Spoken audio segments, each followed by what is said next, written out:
ओम नमः सिद्धेभ्य। मंगलमय मंगल करण बीतराग विज्ञान नमो ताहि जाते भये अरहंतादि महा करि मंगल करि हो महा ग्रंथ करण को काज जाते मिले समाज सब पावे निज पद राज।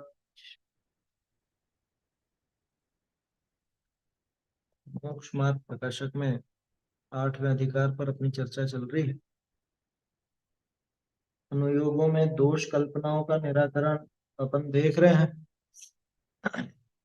इसमें प्रथमानुयोग में दोष कल्पना का निराकरण तो अपन ने देख लिया था।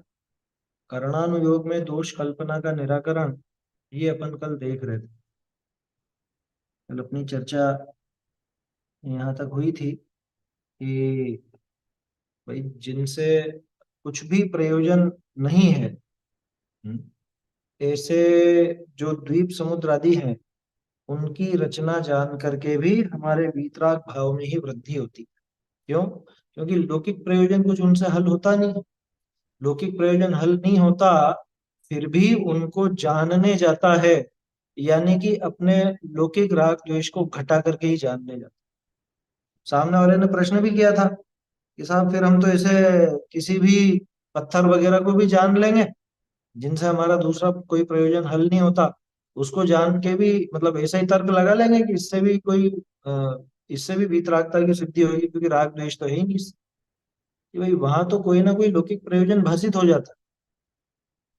पहली बात तो यह है कि जहां पे जहां पे इसका कोई राग आदि का प्रयोजन हल नहीं होता हो, उसे जानने जाता ही नहीं। ये उसको जानने का उपाय ही नहीं करता, और कदाचित वो चीजें जानने में आ भी जाए तो वहां से अपने उपयोग को हटाना चाहता, दूर करना चाहता। और ये जो द्वीप समुद्र आदि की बात है, इनमें कैसा है कि इनमें तो सारे जगत का वो राग द्वेष छोड़ करके इनको जानने जा रहा है, चला कर, यानी अपने राग को घटा करके इधर प्रवृत्त हुआ है। तो अपने आप ही वीतरागता के प्रयोजन की सिद्धि इससे होती है। वीतराग भावों का प्रयोजन इनसे सिद्ध होता है।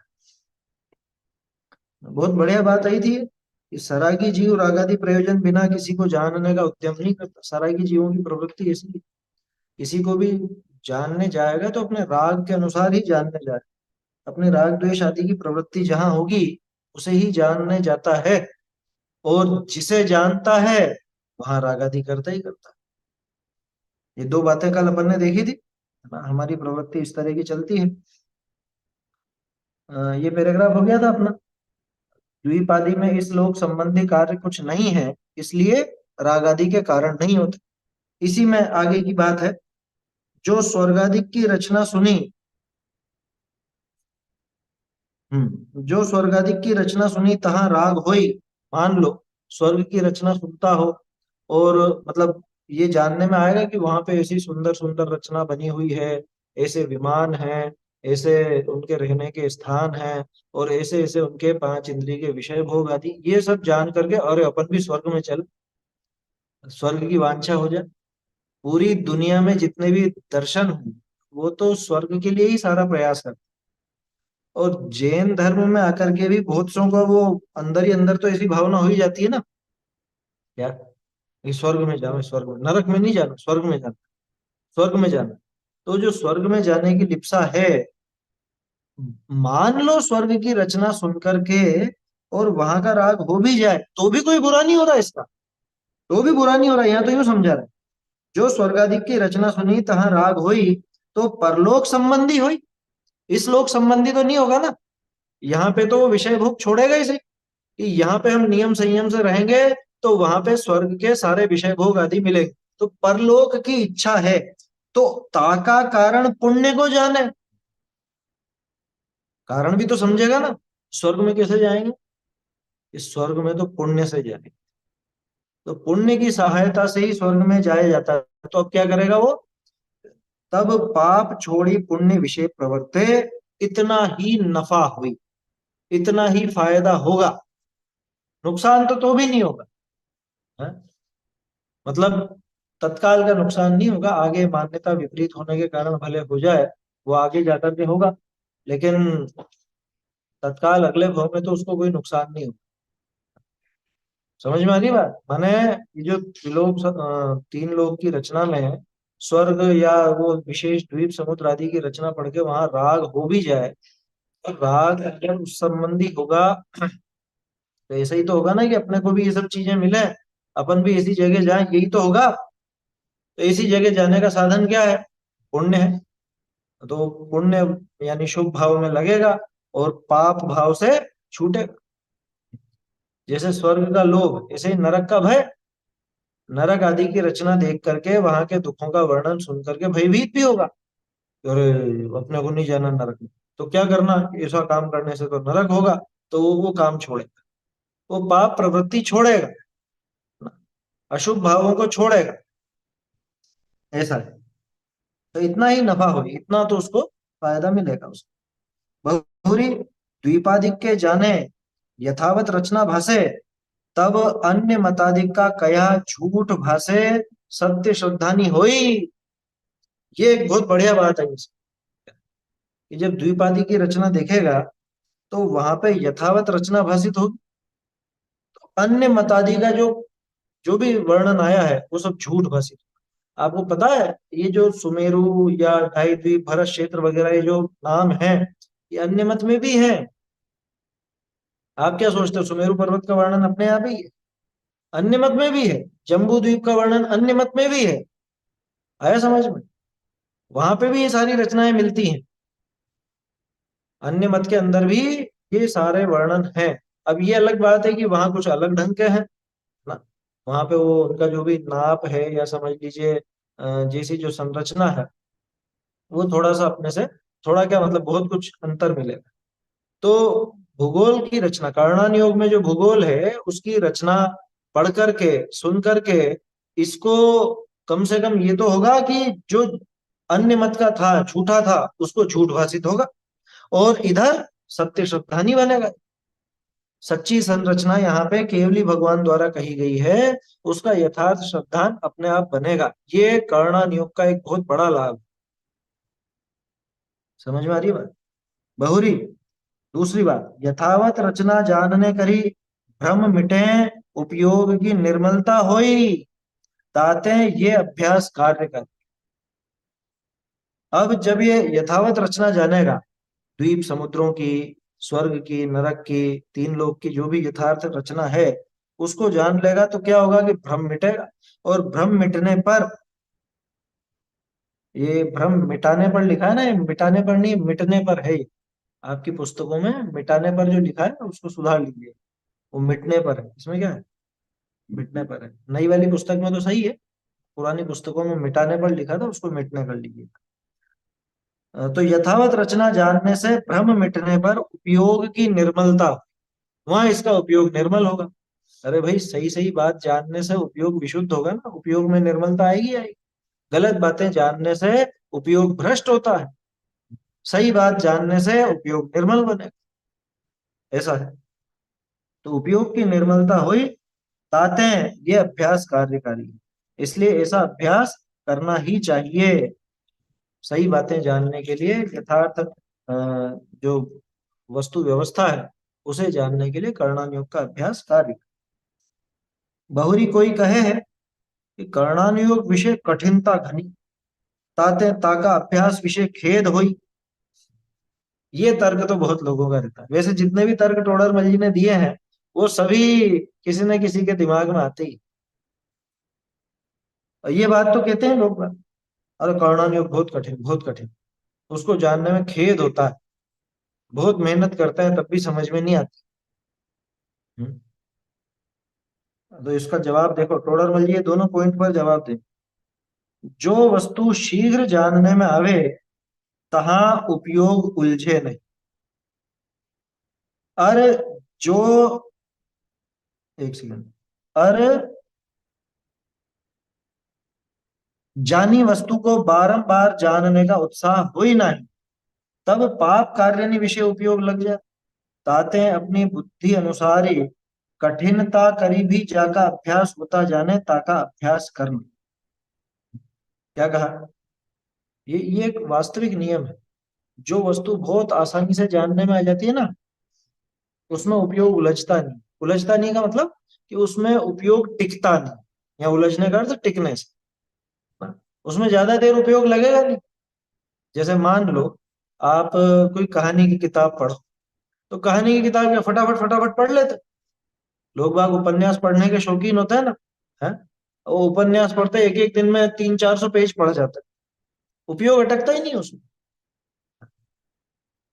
इसका क्या मतलब निकला? इसका मतलब ये निकला है कि ज्यादा समय आप उस जगह ठहर नहीं पाओ, ज्यादा समय उपयोग वहां पर लगेगा नहीं, क्योंकि उपयोग उलझ नहीं रहा है। आसानी से वो सारी बात बच्चों की कहानी जैसे पढ़ने को मिल रही है।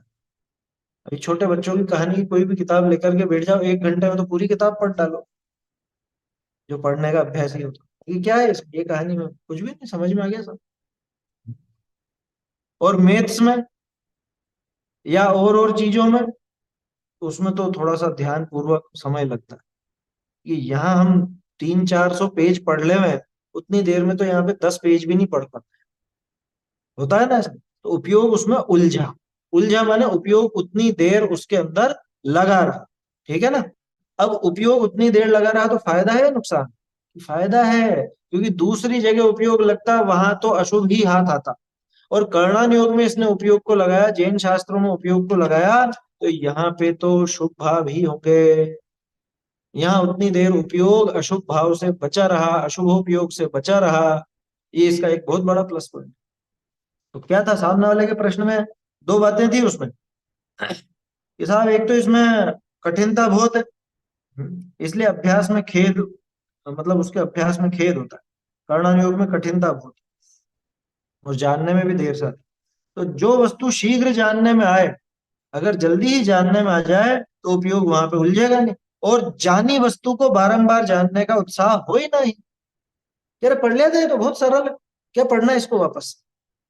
इसमें कुछ है ही नहीं वापस पढ़ने जैसा, सरल है, बिल्कुल सरल है। आप भी क्या करते हो, जो सरल विषय होता है उसको थोड़ा बार बार दोहराते हो। याद है तो पढ़ रखा है। जिसको जानने में थोड़ी कठिनाई हो, जिसमें दिमाग को मतलब मेहनत करनी पड़े, उपयोग जिसमें उलझे, हम्म, उसे अपन बार बार जानने का उपाय करते। समझ में आ रही है बात? जो भी जैसे अब हम लोग पढ़ते थे, तो कभी कभी कोर्स में कुछ ऐसी किताबें भी होती थी जो सरल होती। जैसे मान लो अब वो एडमिशन हुआ, पहले से ही बाल बोध वगैरह तो सब पढ़ी रखी थी। अब वो बाल बोध के पेपर देने के लिए क्या तैयारी कर, कि हो देख ले, हैं? एक बार में देख लिया, सरल है। तत्व ज्ञान, तत्व ज्ञान पाठ वाला वो पढ़नी पड़ेगी, उसको समझना पड़े। उसमें बड़े बड़े पाठ, उसके अंदर और वो क्या बोलते हैं, निबंध वगैरह भी है, तो वो समझने में समय लगता है। तो ऐसा होता है समझ में? अरे जैसे अपन देखते हैं ना, अभी रत्नकरण श्रावकाचार्य की वचनिका देखते हैं, तो ज्यादातर वचनिका में जो सरल सरल कथन आता है पूरा, बाहरी क्रिया का, तो अपन फटाफट फटाफट पढ़ जाते हैं, उसमें क्या देर लगती है। हाँ, लौकिक चर्चा उसमें और जो भी जुड़ती जाती है, हाँ, हमारे प्रायोगिक रूप से अपन कुछ उदाहरण वगैरह लेते हैं, उसमें समय लगता है, वो अलग चीज। वो हमारे प्रैक्टिकल जीवन से संबंधित बातें होती है, इसलिए समय लग जाता है। बाकी तो उसमें समय लगने जैसा तो कुछ है नहीं। और जो चीज उसमें आप पढ़ चुके, मेरी गारंटी आप वापस उसको पढ़ने वाले नहीं हो। क्यों? क्योंकि सरल है, बिल्कुल समझ में आ गई, वो तो एक बार में समझ में आ गई।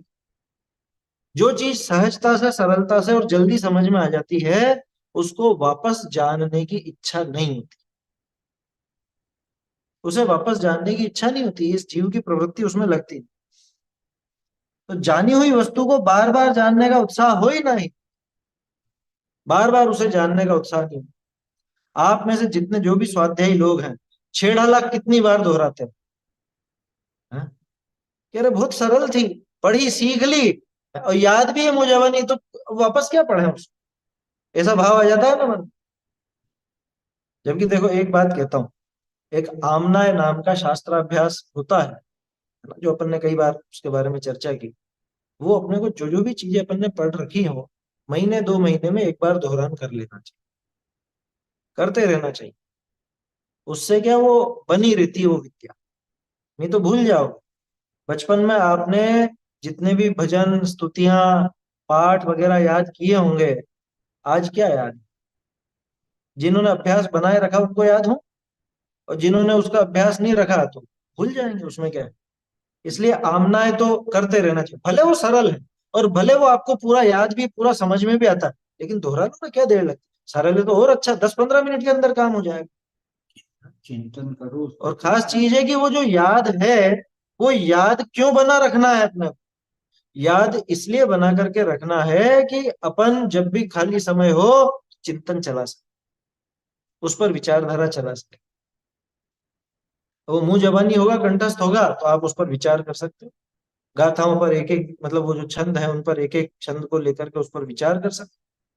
आपको पूजाओं की पंक्तियां याद हैं, तो वो सब पूजाएं लेकर के और आप मन ही मन दोहरा सकते हो, किसी भी पंक्ति पर विचार कर सकते कोई घटना हो ना तो उसको याद करके सोच सकते हो, हो। उसको आया समझ? कहते हैं तद्रूप परिणमन करना। हाँ, ये जो तत्व विचार में अपन ने देखा तद्रूप परिणमन, वो तद्रूप परिणमन ये है। तो ये घटना हो तो जब से वो छंद दिमाग में आ गया हम्म। चेतन सब पर, हाँ, कोई शब्द फिर तद्रूप परिणमन हो। ये आ गया दुकान पे कोई ऐसे ही बहस करने वाला आ गया, ग्राहक है, और थोड़ी ऐसी बात हो गई या कुछ भी हो गया, अब वो विचार आवे वहां पंक्ति है, जड़ चेतन की सब परिणति प्रभु अपने अपने में होती, मैं क्या कर सकता हूँ।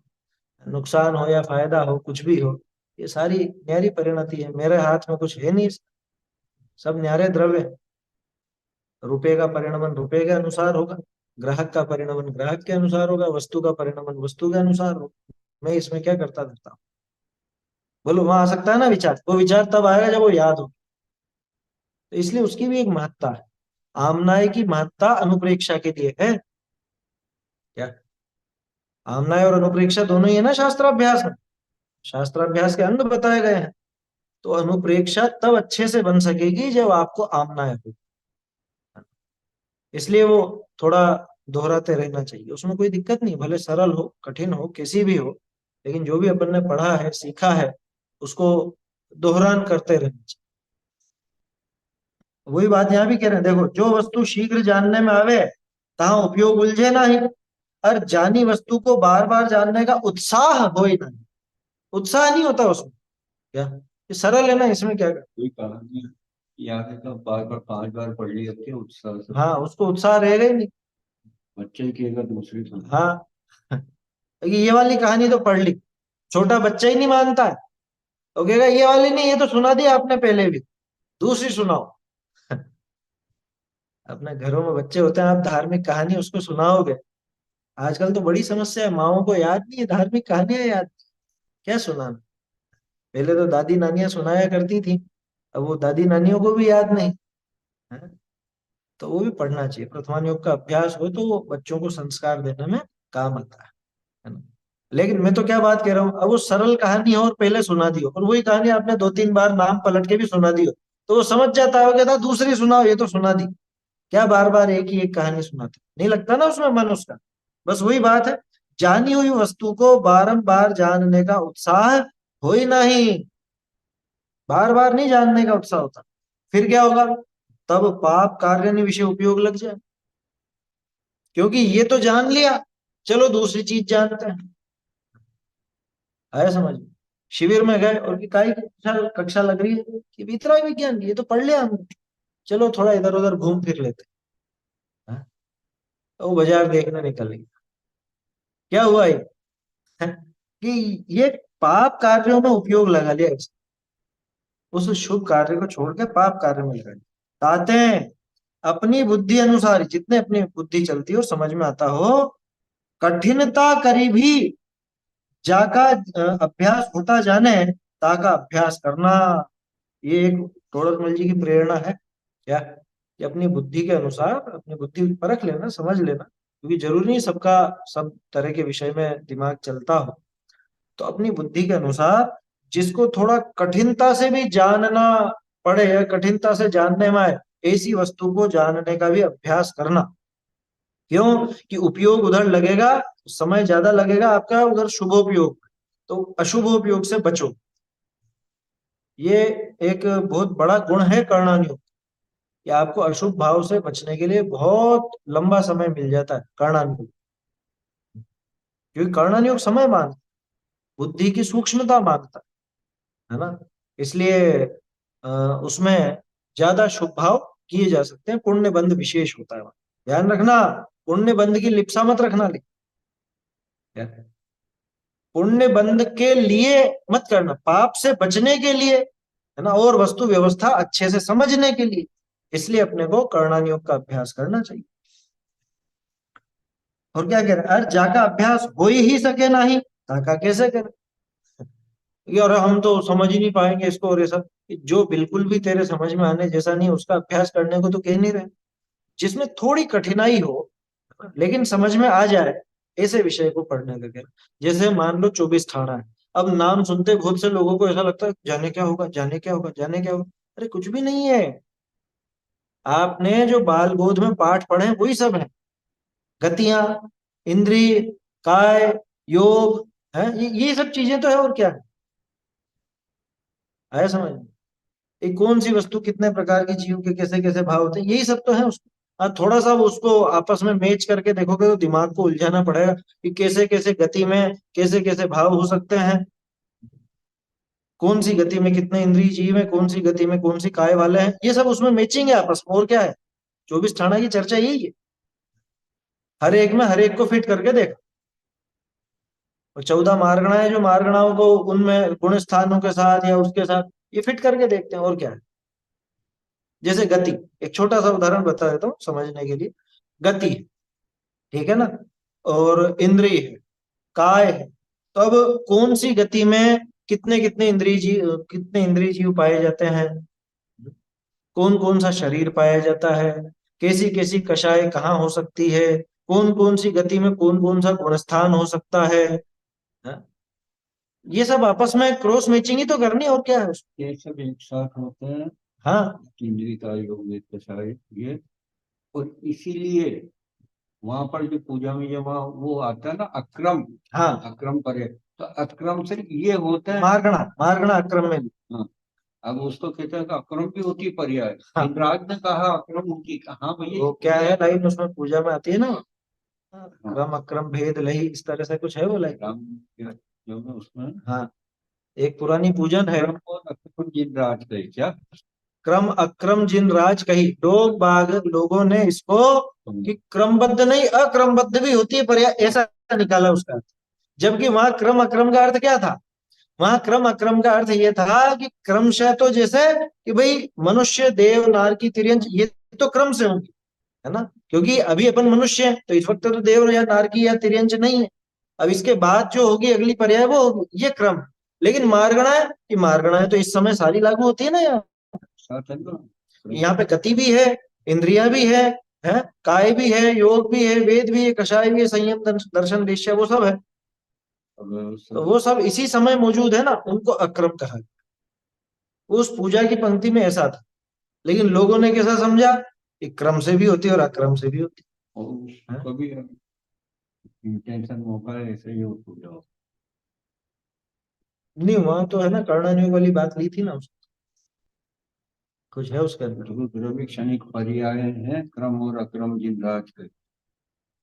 ध्रुव द्रव्य क्षणिक पर्याय है हाँ, क्रम अक्रम जिनराज के। हाँ ठीक है, तो ध्रुव द्रव्य क्षणिक पर्याय हैं, क्रम अक्रम जिनराज कही, ऐसी पंक्ति है उस पूजा में, है ना।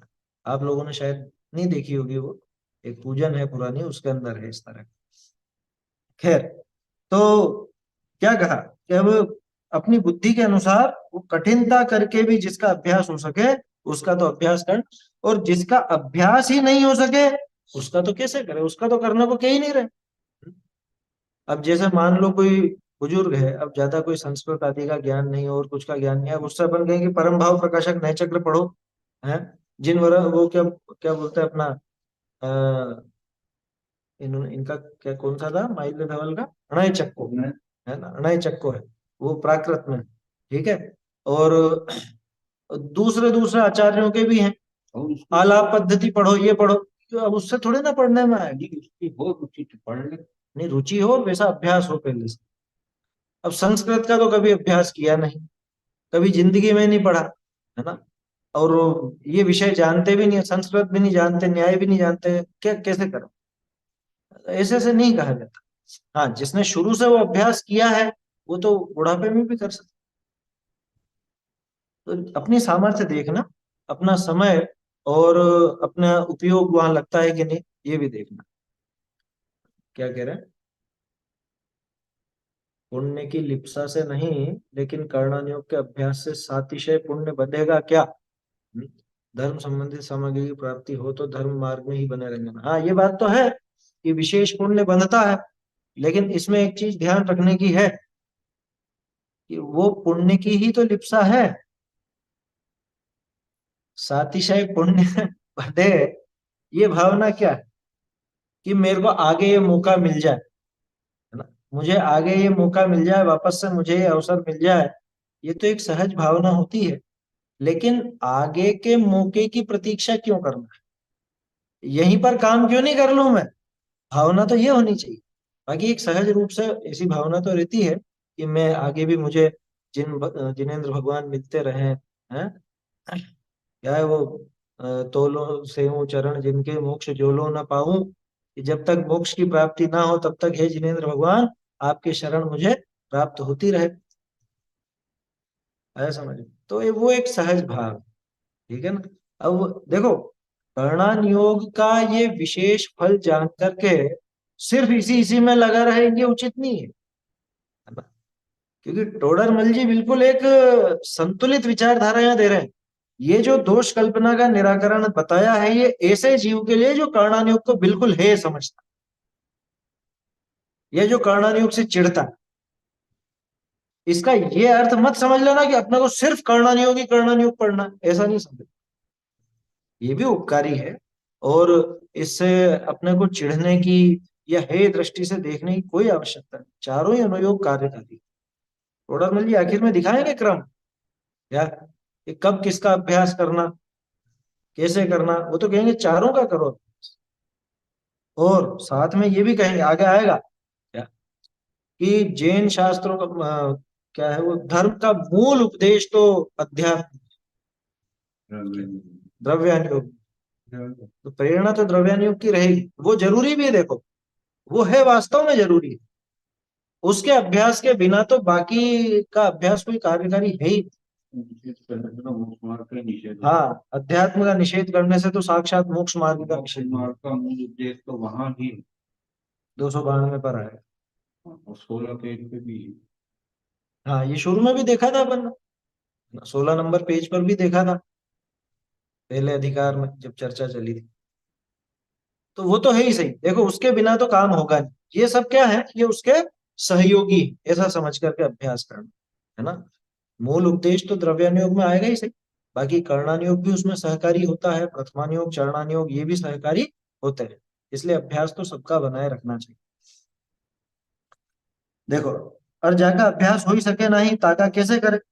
अब दूसरी बात जो उसने कही थी, अरे खेद बहुत होता है, खेद होता मतलब अरे बहुत परेशान हो जाते हैं, पढ़ते पढ़ते समझ में ही नहीं आता है? जोड़ लगाते लगाते ही परेशान हो जाते हैं, कैसा क्या है, क्या लगेगी इसमें गणित। खेद बहुत होता है, बहुरी तू कहे है खेद होई, सो प्रमादी रहने में तो धर्म है नहीं। ये प्रमादी रहने में धर्म थोड़े ना। तो अगर खेद बोल रहा है तो थोड़ा बहुत खेद हो भी सही, लेकिन यहाँ जो संतुष्टि मिलेगी वो उस खेद से कई गुना अच्छी है। समझ में आ रही बात? प्रमादी रहने में तो धर्म है नहीं। प्रमादते सुखिया रहिए, तहां तो पाप ही होई। सुखिया मतलब समझते हैं ना, तो आराम से पढ़े, क्या दिक्कत है, अपने को पढ़े रहो ना। जो बहुत से स्वच्छंदी जी होते हैं वो यही तो करते हैं, अरे जानो देखो, पलंग पे पड़े पड़े जानो देखो बस। हम तो जान रहे देख रहे कि आत्मा क्या खाता है, कुछ भी नहीं खाता आत्मा, खाता पीता रहेगा और कुछ भी नहीं खाता। जानो देखो, सुखिया, ये है सुखिया। तो प्रमाद ते सुखिया रहिए, यानी कि आराम में पड़े रहने में, ये तो कोई एक बहुत बड़ी बात है, ये भी समझने लायक।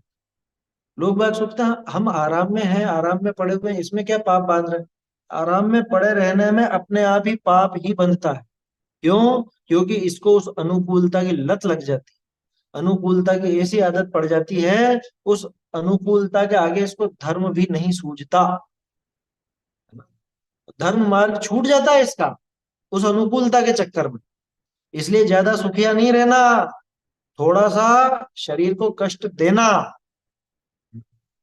स्वाध्याय को जो परम तप कहा गया वैसे ही नहीं कहा गया, क्योंकि आप बुद्धि पूर्वक ढंग से बैठ करके अभ्यास करोगे तो शरीर को थोड़ा बहुत तो कष्ट होता ही है उसमें। कि हम तो पलंग पे पड़े पड़े सुन लेंगे, हैं? हम तो लेटे लेटे पढ़ लेंगे, भैया ऐसा काम नहीं करता। हाँ, डॉक्टर ने ऐसा बोल रखा हो कि तुम बैठ नहीं, तुमको बैठना नहीं है, खड़े नहीं होना है, या आलती पालती नहीं बनानी है, कुछ ऐसी बात हो, वो एक अलग किस्सा हो जाता है, उसकी चर्चा नहीं है। लेकिन बहुत सौ की आदत पड़ जाती है ना, वो जिनवाणी भी पढ़ रहे हैं तो पलंग पे पड़े पड़े, कि ऐसा तिरछा होकर के पलंग पर पढ़ करके जिनवाणी पढ़ेगा तो अगले भव में तिरछा ही होगा। तिरछा समझिए ना, तिर्यंच। इसको आड़ा पढ़ना पसंद है, आड़ा ही पढ़ेगा, सीधा खड़ा नहीं रहेगा। तो इसलिए जिनवाणी का तो विनय रहना चाहिए, सुखिया बन करके। बहुत से लोग होते हैं, अरे कौन जाए स्वाध्याय करने, कौन जाए मंदिर में, कौन जाए, हैं? आराम से घर पे बैठो। हमें ध्यान है, बहुत से लोगों को स्वाध्याय की प्रेरणा देते हैं ना, वो क्या कहते हैं, "अरे समय नहीं मिलता, समय नहीं मिलता"। किस चीज से समय नहीं मिलता? दिन भर तो वो मोबाइल पे चालू रहेंगे वो। पता है ना क्या बोलते हो आप, एक्टिव रहते हैं उस समय पे, ऑनलाइन रहता है उस समय, हर समय 24 घंटे कभी भी आप देख लो ऑनलाइन रहेगा। वो कहता समय नहीं मिलता। ये चिंता मत कर, तुझे बिल्कुल समय नहीं मिलेगा आगे। कहाँ पे समय नहीं मिलता? कहाँ पे समय नहीं मिलता? कि जहाँ अंतर मुहूर्त में 66,336 भव धारण करेगा, ऐसे निगोद में सोचने का भी समय नहीं मिलेगा।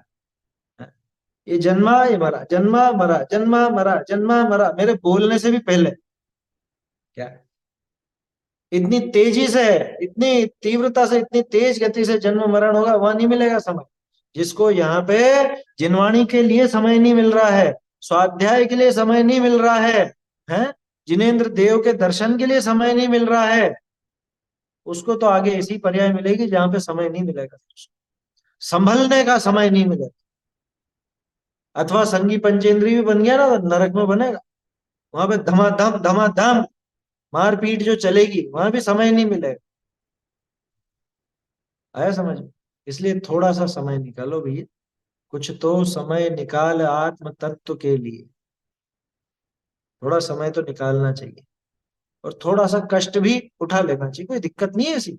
यार कोई बहुत वजन उठाने की बात तो कह ही नहीं रहे भाई, शरीर से थोड़ा सा ममत्व तो छोड़ने की तो बात कह रहे हैं।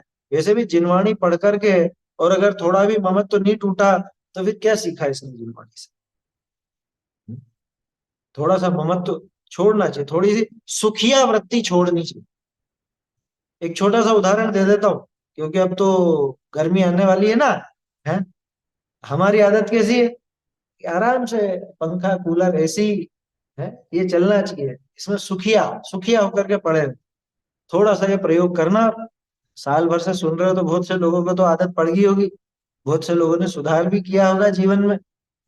अब गर्मी चालू हो, थोड़ा सा आप स्वाध्याय जितनी देर ही, ज्यादा देर की नहीं कह रहा हूँ, स्वाध्याय में आप बिना पंखा कूलर एसी के बैठने का प्रयास करो, उसमें क्या दिक्कत है? कह रहे थोड़ा पसीना आता है, ये होता, अरे तो थोड़ा सा कष्ट सह लो, पसीना आएगा तो पिघल थोड़ा जाओगे। आया समझ? शरीर के लिए लाभकारी होगी पसीना। हाँ, और वो तो शारीरिक दृष्टि से भी देखोगे तो स्वास्थ्य कारक है वो। क्यों? जो आप पसीने को जो रोकते हो ना, तो बीमारियों को अंदर पनाह देते हो, और अंदर का सारा विकार पसीना आदि के माध्यम से निकलता है। समझ में ही बात? तो थोड़ा सा प्रयोग करके देखना। नहीं चला सको तो बहुत अच्छी बात है, मतलब नहीं चला हो तो पूरे दिन भर ही बहुत अच्छी बात है। लेकिन अगर उतना नहीं बनता हो, इतना कष्ट सहन नहीं होता हो, तो कम से कम जिनवाणी के अभ्यास के समय, जिनेन्द्र भगवान के सामने खड़े होकर के पूजन करते समय, या भक्ति करते समय, या कुछ भी धार्मिक क्रिया करते समय, तो ये जो हिंसक साधन है, इनसे थोड़ा सा बचना। क्या दिक्कत है? बाकी तो दिन भर आराम में ही रहते हैं अपन, सबकी पारिवारिक आर्थिक स्थिति इतनी तो है कि आराम से बने बैठे रहते हैं, 24 घंटे तो पूरा आराम में बिताते हैं ना। थोड़ा सा अपने को जिनवाणी के समय या इसकी विनय रख करके, और ये सुखिया वृत्ति, ये तो सुखिया शब्द है ना, इस पे थोड़ा सा मुझे विचार आया, ये सुखिया वृत्ति छोड़ना चाहिए। हम्म। और इन्हीं में सुख मान के बैठ गए तो आत्मा में सुख कैसे लगेगा, बताओ जरा। है, आत्मा में सुख है, सुख है, सुख है ज्ञान आनंद स्वभावी हो, ये तो पंखा बंद होते ही आनंद गायब हो जाता है इसका, ऐसा कैसा ज्ञान आनंद है ये? है, ये ज्ञान की बात करते समय भी इसको आनंद नहीं आता, ऐसा कैसा ज्ञान आनंद है? समझ में आ रही है बात? तो ज्ञान ही सुख है, प्रवचन सार जी में तो ये कहेंगे आचार्य देव, ज्ञान को ही सुख बताया, ज्ञान ही सुख है। और क्या लिखा? एकांत सुख है, ज्ञान ही एकांत सुख है, मूल में लिखा कुंद कुंदाचार्य देव प्रवचन सार जी, ज्ञान से ही सुख की सिद्धि। मतलब हम ज्ञान स्वभावी हैं और ये ज्ञान का अभ्यास अभ्यास कर रहे हैं, उसमें भी हमको बाहर का लौकिक अनुकूलता, वो सुखिया वृत्ति चाहिए, तो समझ लेना जिनवाणी अभी गले में उतरी नहीं है, तो थोड़ा सा करिएगा प्रयास। बोलिए। वो वो शांति से बैठा है, कोई हलचल नहीं हो रही, कोई पाप क्रिया भी नहीं कर रही, तो पाप कैसे हुआ कर रहा? मेरे को लगता है पाप को बाहर से। बाहर क्रिया करने से थोड़ी ना पाप का लेना देना है। नहीं, हलचल भी नहीं हो वहां रही उसका, उसके। हाँ हाँ, मत होने दो ना हलचल। मुझे ये बताओ, नींद में जो सोता है, नींद में जो व्यक्ति सो रहा है, एक ही तो थे। हाँ, नींद में सोता हुआ कोई पाप बांधता है या नहीं बांधता? वो तो कोई हलचल नहीं कर रहा, ऐसे ही पड़ा हुआ मुर्दे जैसा। और वो सेठ जी सामायिक करते समय, है, बोलो क्या क्रिया थी? बाहर में क्या क्रिया थी? बाहर में तो ऐसा बैठा था कमर सीधी करके बिल्कुल दृढ़, जो सेठानी ने भी सोचा आज तो सेठ जी का बहुत मन लगा है? बोलो।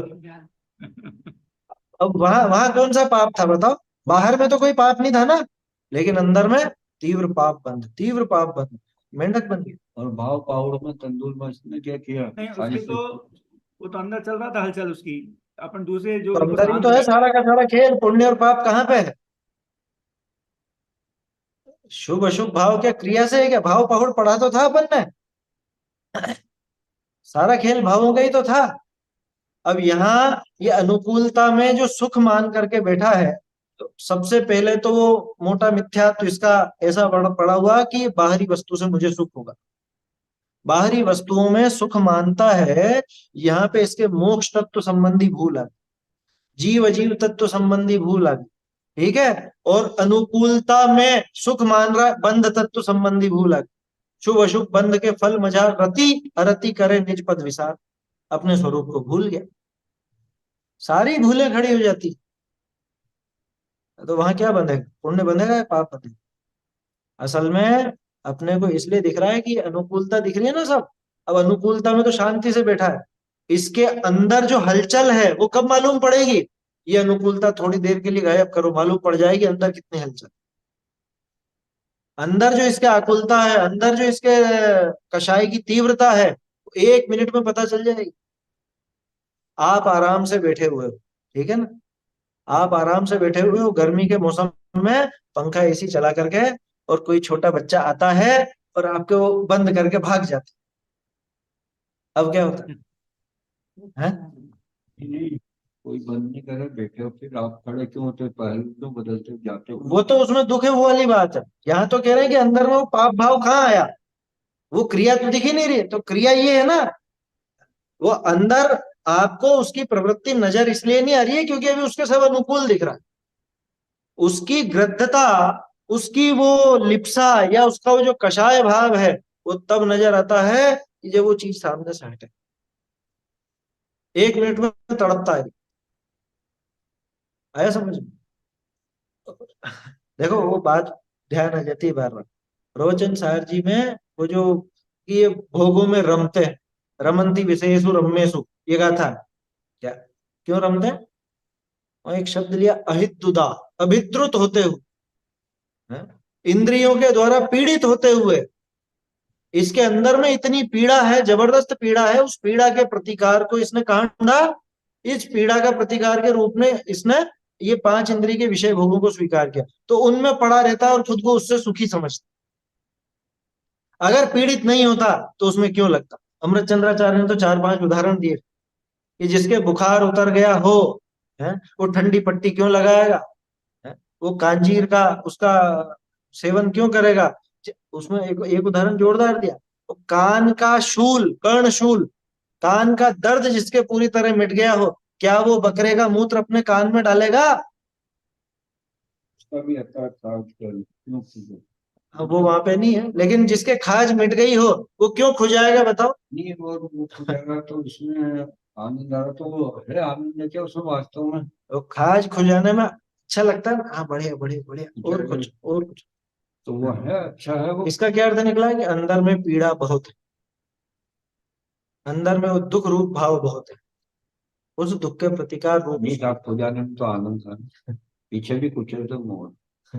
वो खुजाते खुजाते खून निकल आता है, होता है ना।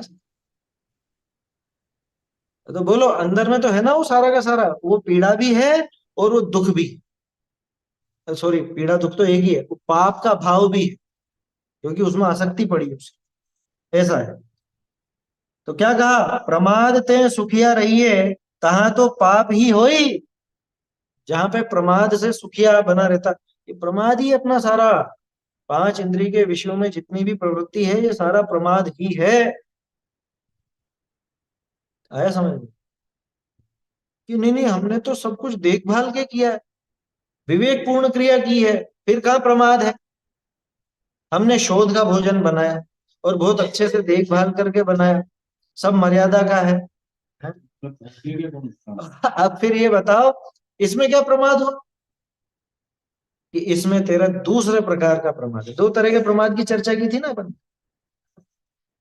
देखिए, एक तो आत्म स्वरूप में असावधानी, वो प्रमाद, दूसरा अविवेकपूर्ण प्रवृत्ति, वो प्रमाद। तो इसमें चरणानुयोग वाला प्रमाद तो नहीं हुआ, लेकिन द्रव्यानुयोग वाला प्रमाद पूरी तरह से पड़ा है, अथवा कर्णानुयोग वाला प्रमाद पूरी तरह से पड़ा है। किसमें? शुद्ध भोजन की लिप्सा। बहुत स्वादिष्ट भोजन, बहुत स्वादिष्ट है, एक और रखो, एक और रखो, बहुत बढ़िया लग रहा है। कौन सा? शोध के भोजन की कह रहा हूं मैं, जो आपने बहुत विवेक सहित बनाया है। ऐसे ही नहीं बनाया है, बहुत साफ सुथरे तरीके से बनाया है और पूरा ध्यान रखा है मर्यादा वगैरह का सबका, लेकिन उसमें जो आसक्ति है वो क्या प्रमाद नहीं? वो भी प्रमाद ही है। तो ऐसे प्रमादी, प्रमाद से सुखिया रहने में तो पाप ही होता है। तो क्या करना? ताते धर्म अर्थ उद्यम करना ही युक्त है। धर्म के लिए थोड़ा बहुत उद्यम करना ही युक्त है। थोड़ा सा प्रमाद छोड़ करके थोड़ा सा कष्ट भी झेलो तो दिक्कत नहीं है। आया समझ में? अरे मुफ्त में अकाम निर्जरा होएगी, कष्ट कहाँ है? हाँ, कष्ट है ही कहाँ वास्तव में? मुनिराज को कष्ट लगता है? हाँ? हमारे नग्न दिगंबर भावलिंगी संत मुनिराज वहां पे जंगलों में, पहाड़ के शिखर पर गर्मी के मौसम में जाते हैं ना, और कितना कष्ट है, कितना कष्ट है, क्या कहते हैं वो? ये नहीं है कष्ट, इसको कष्ट नहीं कहते। ये कष्ट तो उन कषायों से है, जो संज्वलन की कषाय बची है, हमें तो कष्ट उसका है, हमें तो जल्दी से जल्दी उसको खत्म करना। संसार में हम बैठे हुए हैं, ये कष्ट है, ये संसार का रोग, यही हमको कष्ट है। बाहर में और कोई कष्ट नहीं है, बाघिन खा रही है या सियालनी खा रही है या माथे पे सिगड़ी जल रही है, या घाणी में पेला जा रहा है, ये कोई कष्ट नहीं है हमारे। मुनिराज का ये जवाब आता है। समझ में आ रही है बात? तो एक क्या कहें अपन, वो एक मानसिक स्थिति है उन वस्तुओं में कष्ट देखना, या उस अनुकूलता में सुख देखना, ये तो इसकी एक मानसिक स्थिति है, वास्तव में तो उसमें सुख है नहीं। तो क्या कह रहे हैं? ताते हैं धर्म अर्थ उद्यम करना ही युक्त है। प्रमादी होकर के सुखिया रहने में तो धर्म है नहीं। या विचारी करणानुयोग का अभ्यास करना, इस तरह से ऐसा विचार करके जो 3-4 बिंदु यहाँ दिए, तो कर्णानुयोग का अभ्यास करना चाहिए। चलिए अब आगे बढ़ते हैं अपन चरणानुयोग का अभ्यास, इसको देखते हैं ढूंढारी से।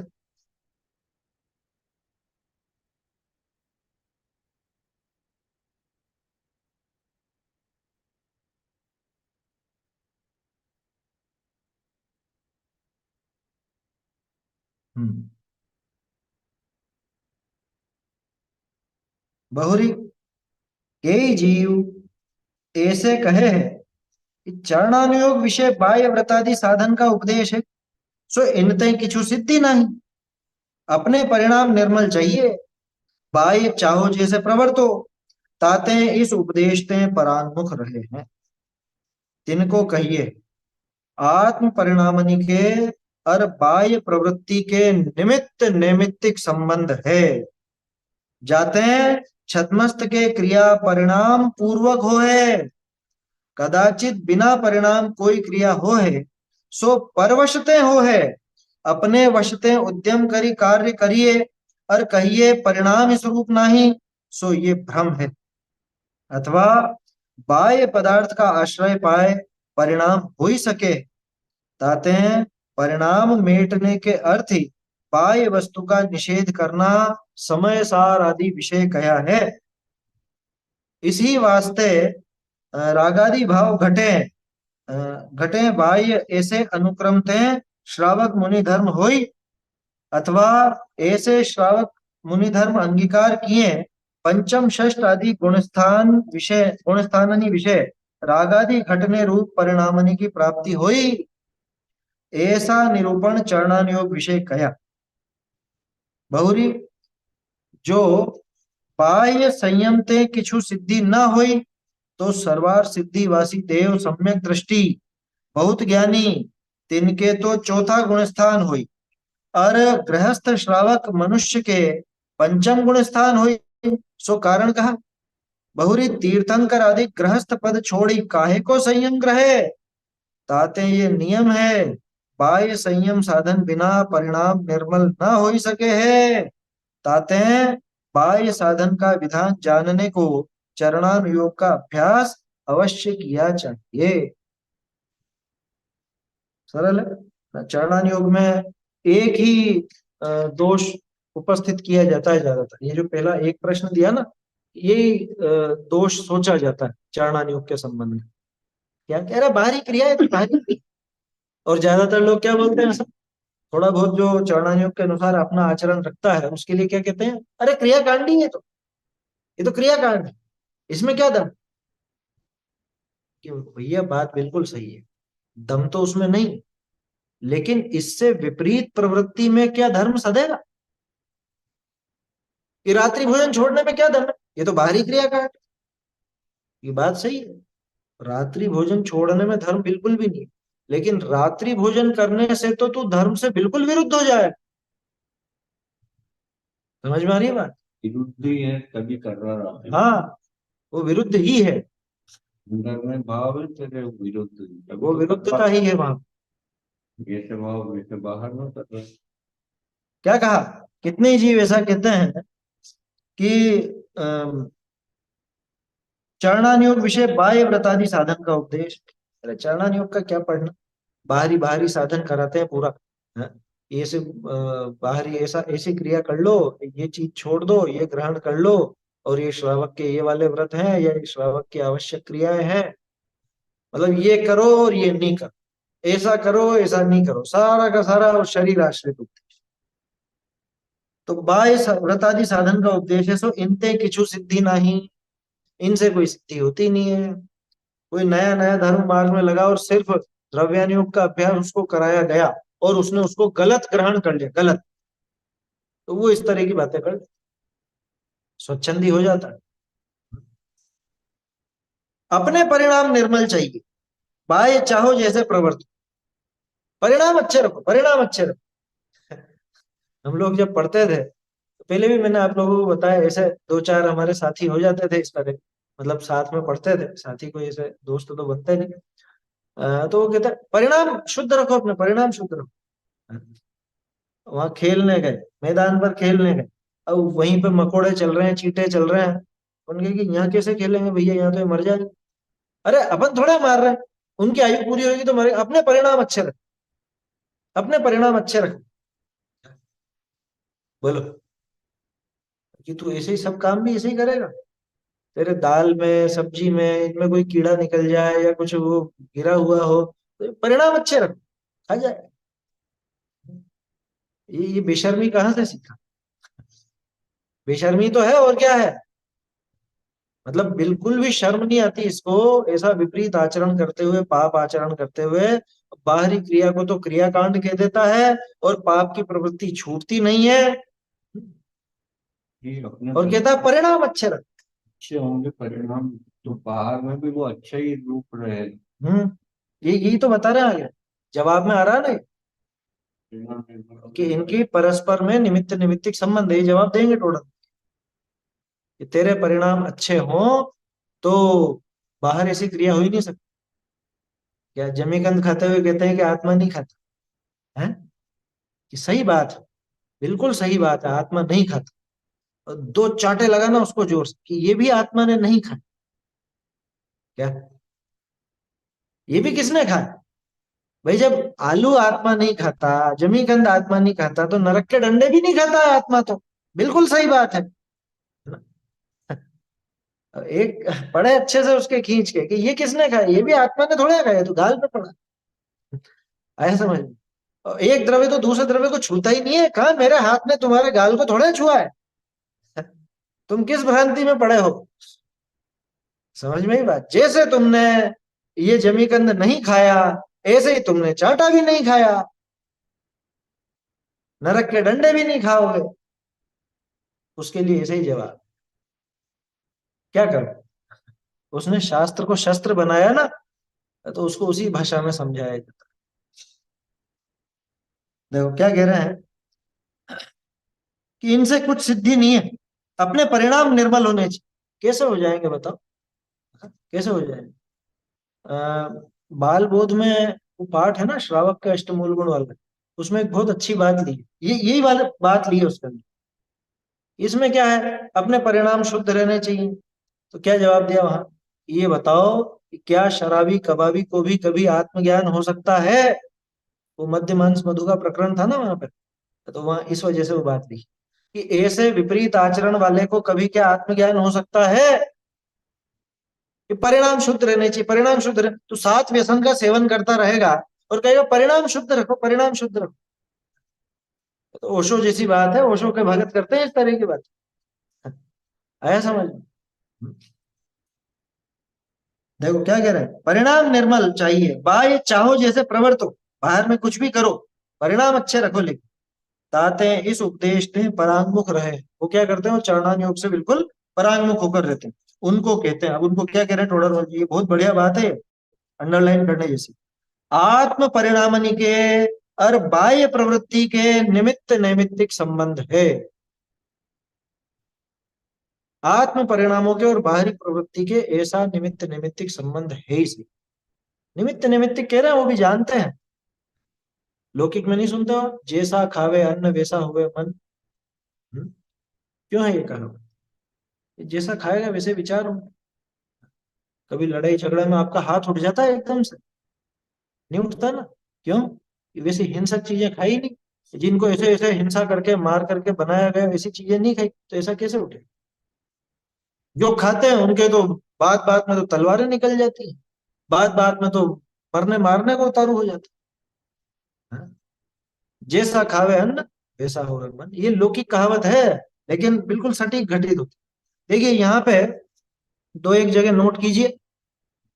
आत्म परिणामों के और बाह्य प्रवृत्ति के परस्पर निमित्त नैमित्तिक संबंध है। पहले पढ़ लेते हैं इसको, फिर नोट कराता हूं।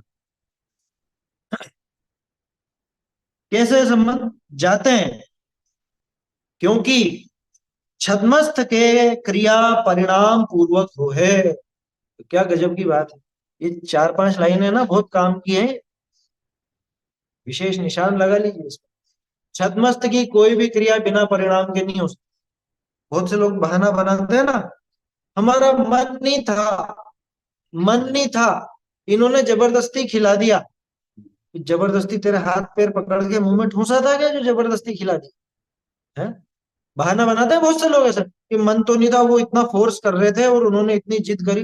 अरे जिद करी तो तूने जिद नहीं करी मना करने की कि नहीं साहब मेरा नहीं चलता है बिल्कुल। हाँ? मन नहीं था, ये हो ही नहीं सकता कि मन ना हो और कुछ ऐसा कर दे। कोई जबरन थोड़े ना कोई कर सकता है ऐसा। हाँ? जबरदस्ती तो तब कहला जब चार जने हाथ पैर पकड़ करके और फिर इसके मुंह में कुछ ऐसा अभक्ष ठूंस दे और फिर ये कहेगी नहीं मेरा बिल्कुल मन नहीं था, इन्होंने जबरदस्ती खिलाया, उसको बोलते हैं जबरदस्ती खिलाना। कि अरे उन्होंने हमारी थाली में ही रख दिया, क्या करते? थाली में रख दिया तो अलग कर देता, उठ जाता वहां से कि हमारे लायक नहीं, हम नहीं खाते। ये फालतू के बहाने हैं क्या? बहुत नीची वृत्ति वाला व्यक्ति है जो इस तरह की बात करता है, बहुत नीची वृत्ति वाला। क्या क्या है वो एक पंक्ति आती है ना, सिर ओरन के मरता, करता तो खुद है। एक सारा काम तो करता खुद है और दूसरों के सिर पे वो डोल देता है। बारह भावना के अंदर आता फिर करता फिर लावे, है। हाँ, सिर करता है गलत। करता फिर देखो, आत्म परिणामनी के यार बाह्य प्रवृत्ति के निमित्त निमित्तिक संबंध है। क्यों? जाते हैं छद्मस्थ के क्रिया परिणाम पूर्वक हो है। छद्मस्थ की जो क्रिया है वो परिणाम पूर्वक होती है, बिना परिणामों के नहीं हो सकती। कदाचित बिना परिणाम कोई क्रिया हो है, सो परवशते हो। ये कभी ये कौन सी क्रिया है? लिख तो दी देखो, टोडरमल जी ने भी बिना परिणाम की भी कोई कोई क्रिया होती है। अरे भैया वो परवश से होती है। परवश से कैसे? कि जैसे उदाहरण के तौर पर केले के छिलके में पैर पड़ा और फिसल गए, तो फिसलने की जो क्रिया हुई शरीर की, वो आपके परिणाम पूर्वक नहीं, क्योंकि आप फिसलना नहीं चाहते, आप गिरना नहीं चाहते थे, है ना, गिरने के परिणाम नहीं थे, लेकिन फिसल गए, वो परवशता है वहां। वहां है परवशता। किसी गाड़ी का एक्सीडेंट हुआ और आप उछल करके दूर जा गिरे, तो उछल करके दूर गिरने का परिणाम आपके नहीं था, वो बिना परिणाम की क्रिया, उसमें परवशता। समझ में आ रही बात? बस में जा रहे हो, खड़े हो, बस के ड्राइवर ने अचानक ब्रेक लगाया, ब्रेक लगने के कारण आप आगे सामने जो भी व्यक्ति है उसके ऊपर गिर गए या उसको धक्का लग गया, तो वो भी समझ जाता है कि ये परवशता से। उसको कहते हैं परवशता। आप धक्का नहीं देना चाहते थे, आप उससे टकराना नहीं चाहते थे, लेकिन वो एकदम से ब्रेक लगा और आप संभल नहीं पाए, इसको बोलते हैं परवशता। समझ में ही बात? अब ये बताओ, जो अभक्ष भक्षण करने में और ऐसा तर्क देता है, इसी कुतर्क की बात करता है कि अरे इन्होंने जबरदस्ती करी, हमारा तो मन नहीं था, हमारा तो मन नहीं था, इसमें ऐसी परवशता दिख रही है क्या? ऐसी परवशता दिख रही है कि वहां तो क्या करें साहब, वो तो उन्होंने सबको पकड़ पकड़ के और मुंह में ठूंस दिया, ऐसा काम तो नहीं हुआ ना? ये हमारी थाली में रख दिया, थाली से हट जाता? थाली थोड़े खिला दी थी मुंह में। है समझ? ये बहानेबाज है, पक्का बहानेबाज। खुद के ऊपर खुद का दोष भी नहीं लेना चाहता, दूसरे के ऊपर अपना दोष मढ़ता है। देखो समय तो हो रहा है अपना ना, ये बात इसमें बहुत काम की है ना, तो इसको अपन फिर अगली चर्चा में लेंगे। आप वो नोट कर लीजिए, वो चीज तो नोट कर लेना, पेज नंबर 31 और पेज नंबर 80, यहाँ पे आपको ये मिलेगा, इससे मिलता हुआ प्रकरण, जीव के भावों के और हाँ अपनी करनी करे आप सिर औरों के मड़ता, वो पंक्ति पेज नंबर 31 पर। देखिए ये जो नित्य निगोद इतर निगोद लिखा है ना, इसके ऊपर वाला पैराग्राफ, तथा कभी तो जीव की इच्छा के अनुसार शरीर प्रवर्तता है, कभी शरीर की अवस्था के अनुसार जीव प्रवर्त, कभी जीव अन्यथा इच्छा रूप प्रवर्तता है, उद्गल अन्यथा अवस्था रूप प्रवर्तता, ये संबंध दिखाया 31 पे। ये जो नित्य निगोद इतर निगोद के ऊपर वाला पैराग्राफ, इस हेडिंग के ऊपर वाला पैराग्राफ आखिरी पंक्तियां हैं। कभी तो जीव की इच्छा के अनुसार शरीर प्रवर्तता है, कभी शरीर की अवस्था के अनुसार जीव प्रवर्तता है ना, ये निमित्त निमित्तिक संबंध। पेज नंबर 80 निकालिए, 80 पे बढ़िया प्रकरण है वो, उसमें तो दो चार लाइनें अलग अलग आएंगी। जीव अजीव तत्व संबंधी अयथा श्रद्धा है ना, इसमें पहला, दूसरा, तीसरा पैराग्राफ। तथा जीव और शरीर के निमित्त नैमित्तिक संबंध है, इसलिए जो क्रिया होती है उसे, खैर ये तो आगे की चीज आ गई, उसे अपनी मानता ही आगे की चीज है, ये तो मिथ्या मान्यता। पहली लाइन जो है वही काम की है, जीव और शरीर के निमित्त नैमित्तिक संबंध है ना। ऐसे ही इसके नीचे वाला पैराग्राफ देखिए। तथा अपने को बोलने की इच्छा होती है तब अपने प्रदेशों को जिस प्रकार बोलना बने उस प्रकार हिलाता है, तब एक क्षेत्र होगा संबंध के कारण शरीर के अंग भी हिलते हैं, उनके निमित्त से ये भाषा वर्गणा वगैरह का। तो ये सारा का सारा काम, इससे पता चलता है कि जीव भाव शरीर क्रिया, इनमें परस्पर में निमित्त नैमित्तिक संबंध। ऐसे इसके नीचे वाले पैराग्राफ में भी है, किसी वस्तु के ग्रहण आदि की इच्छा होती है तब अपने प्रदेशों से जैसा बने वैसा कार्य करता है। तो ऐसे ही इसके मन में वो खाने की इच्छा हुई तो ये खुद उस वस्तु को उठाएगा और अपने मुंह में रखेगा और खाएगा। तो क्या बोलता है, इन्होंने जबरदस्ती खिला दी है? हमारा तो मन नहीं था। ये संभव ही नहीं है कि तेरा मन नहीं हो और तू बाहर में अभक्ष भक्षण करता हुआ दिख जाए। कह रहे मन नहीं था मेरा, वो तो ये दोस्त मुझे पकड़ के ले गए और होटल में मेरे को भी के साथ में बिठा लिया, तो वो इसलिए मैं चला गया और खा लिया। ये तेरा मन नहीं था, कैसे चला गया? अरे भारतीय संविधान ये किसी को इजाजत नहीं देता कि किसी का मन नहीं हो और आप उसको पकड़ करके कुछ काम करा दो। उस पर धाराएं लगती हैं, अपराध है वो। क्या किसी की मर्जी के विरुद्ध कुछ ऐसा कार्य किया जाए, वो उसके क्या बोलते हैं वो, अ, व्यक्तिगत स्वतंत्रता, क्या क्या शब्द है ना कुछ ऐसा, है? उसकी स्वतंत्रता का हनन है वो, उसकी स्वतंत्रता का हनन है। तो ऐसा कोई कर नहीं सकता। समझ में आ रही बात? इसलिए बहानेबाजी छोड़ना चाहिए। समय तो हो गया है अभी, इसको अपन और देखेंगे ना, अगली चर्चा में इस पर और चर्चा करेंगे। बढ़िया प्रकरण है ये। हालांकि एक ही पॉइंट है इसके अंदर, चरणानियोग में दोष कल्पना का निराकरण, लेकिन काम का है काफी। चैतन्य का स्मरण प्रतिक्षण ही करो रे, भव के अनंत दुख को क्षण में हरो रे, अक्षय अनंत निज सौख्य निधान पाओ, गाओ रे आओ इसी के गीत गाओ, निज निज निधि निधि में में बताओ, बताई, यह या अनंत उपकार है, सरकार इसके लिए मालिना वंदना सतबार है, वंदना सतबार। जिनवानी माता की जय हो, जिनवानी माता की जय हो, जिनवानी माता की जय।